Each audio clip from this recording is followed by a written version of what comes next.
거창하게 그 케냐 선교 간증을 한다는 게 저한테는 감사하면서도 네, 하여튼 제가 사실은 어저께 그 새벽에 도착을 해서 시차 적응 때문에 잠을 잘 못 잤어요. 잠을 잘 못 자고 새벽 2시에 일어났는데 잠이 안 오는 거예요. 잠이 안 와서 그냥 이렇게 뒤척이다가 이 시간을 그냥 보내지 말고 그냥 하나님을 좀 묵상을 해봤어요. 묵상을 하면서 내가 선교 여정을 좀 적어봐야겠다. 그냥 한번 일기처럼 한번 쭉 적었는데 오늘 갑자기 이런 일이 있을 줄 몰랐거든요, 사실은. 그래서 제가 두서없이 얘기를 하는 것보다, 말씀을 드리는 것보다 제가 어저께 그냥 마음 가는 대로 적었던 내용을 여러분과 함께 나눴으면 하는 마음에서 제가 읽도록 하겠습니다.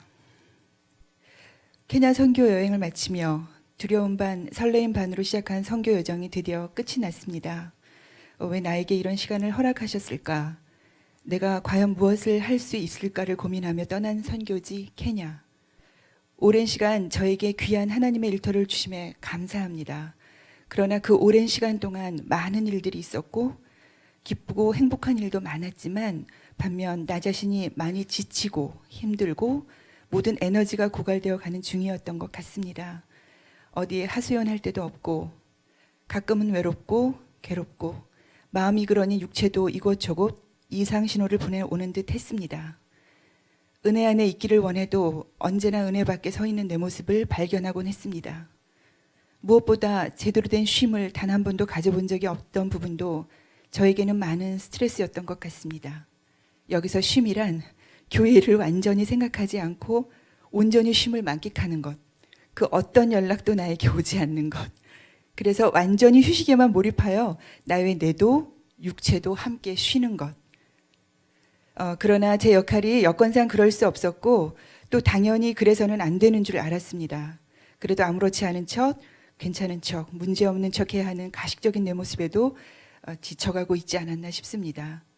남편이 힘든 과정 가운데 있는 것 또한 요즘 나에게 있는 어려움이었습니다. 모든 걸 내려놓고 나를 아무도 모르는 곳으로 가서 살고 싶다는 생각도 많이 했을 정도였으니까요. 내게 주어진 일에는 최선을 다해야 한다는 책임감이 나를 기쁘게도 하지만 어느 땐 깊은 절망과 무게감으로 나를 힘들게 했습니다. 그럴 즈음 떠난 케냐 선교. 이번 케냐 선교를 통해 하나님께서 나에게 무엇을 말씀하시는지 정말 알 것 같았습니다. 하나님이 만드신 세상을 마음껏 바라보며 그동안 긴장하며 지치고 힘들었던 모든 것을 내려놓고 너의 영혼육이 진정한 자유함과 하나님이 주시는 새로움으로 에너지로 열정으로 다시 채우라는 듯 했습니다. 그것도 남편과 함께. 이번 케냐 선교는 미국에서 온 램스팀과 함께 어둠 가운데 빛을 창조하신 창세기 1장 3절 빛이 있으라 하니 빛이 있었고 하는 말씀처럼 어둠이 찾아오면 아무것도 할 수 없는 교회와 가정에 태양열을 이용한 전기를 사용할 수 있는 장치를 만들어주는 일이었는데 함께 저희 올리브교회 팀이 동참하게 되었고 어떤 선교인지 전혀 정보도 없이 그래서 너무 궁금하고 한편 걱정도 많았지만 너무 귀하고 소중한 경험을 안고 오게 되었습니다. 하나님을 사랑하는 그 열정 하나만으로 마음껏 쓰임받기를 행동으로 보여주신 인생의 멋진 믿음의 선배들을 존경하지 않을 수 없습니다. 1년치 휴가를 몽땅 털어 자신의 재능과 시간과 물질, 열정을 하나님께 아낌없이 드리며 삶으로 발걸음을 내딛고 계신 분들을 보며 도전이 많이 되었습니다. 김은식 장로님, 조차이 박성춘 이창호 집사님, 이상 평균 연령 60세 이상인 분들입니다. 31세 청년 비엣, 이렇게 몸을 아끼지 않고 섬기는 드림팀과 함께 올리브 교회 팀, 이렇게 현지에서 만나 급조된 팀이었지만 그 어느 팀보다 팀워크가 잘 이루어졌고 예수 안에서는 우리 모두 하나임을 경험하는 새로움이었습니다.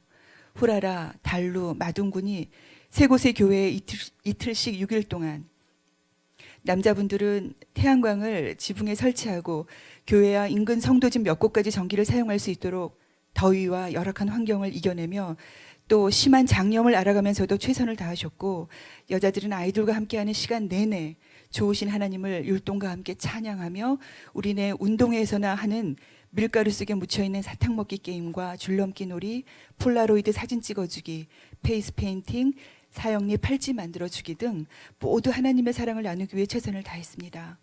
아이들이 얼마나 기뻐하고 즐거워하는지, 또 어둠 가운데 빛을 보게 된 그곳 사람들이 얼마나 감사해하고 기뻐했는지 모릅니다. 가장 인상 깊었던 분은 후라라 교회의 우리나라로 치자면 권사님 뻘 되는 할머님이 한쪽 구석에서 눈물을 흘리며 소리 없이 기도하는 모습에 깊은 감동이 몰려와 저도 눈물이 났습니다. 아마도 당신의 기도에 응답하신 하나님께 마음껏 감사의 기도를 올려드린 것이 아닐까. 그 하나님을 찬양한다고 사랑한다고 고백하지는 않았을까 합니다. 하나님께서 우리를 너무나 사랑하셔서 이곳에 보냈다는 안성 교사님 말씀이 아직도 귓가에 맴돕니다. 그래, 맞구나. 하나님이 나를 사랑하셔서 이곳에 보내신 게 정말 맞구나. 하나님의 일하심을 보게 하신 그 자체가 하나님이 나를 사랑하셨던 거구나. 그래서 내가 다시 하나님의 사랑으로 일어서기를, 다시 회복하기를 원하신 거구나. 새로운 열정을 가지기를 간절히 원하시는구나.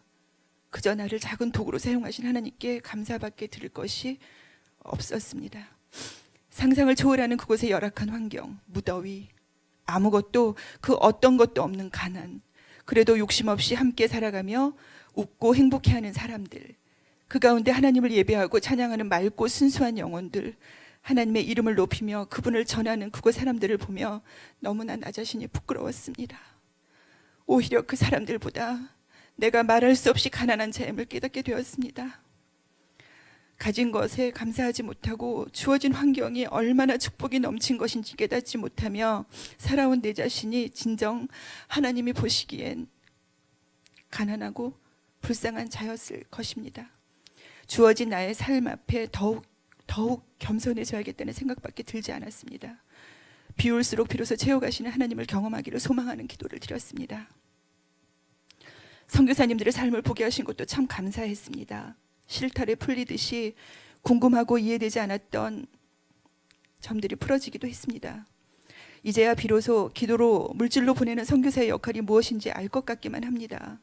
우리 대신 당신의 생명을 내어놓고 하나님을 전하는 삶을 살고 있는 선교사님이 더 많은 영혼을 섬기며 일할 수 있도록 동역자들의 많은 물질과 많은 기도가 함께 가야만 합니다.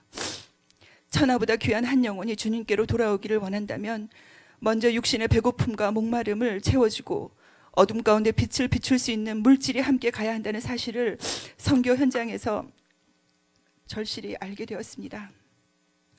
저희가 보내는 물질이 쓰이는 곳곳마다 교회가 세워지고 영혼이 주님께로 돌아오며 죽어가는 영혼들이 살아나는 역사가 있을 줄 믿습니다. 우리가 함께했던 짧은 시간을 통해서도 많은 열매가 맺어지는 놀라운 일들을 기대합니다. 더 많은 사람들이 꼭 선교 현장에 가보시기를 권해드립니다. 우선 담임 목사님 꼭 먼저 다녀오십시오. 두 분 선교사님은 파송교회에서 8년 만에 처음 방문한 것에도 너무 큰 의미를 가지셔서 참으로 미안한 마음이 많이 들었습니다.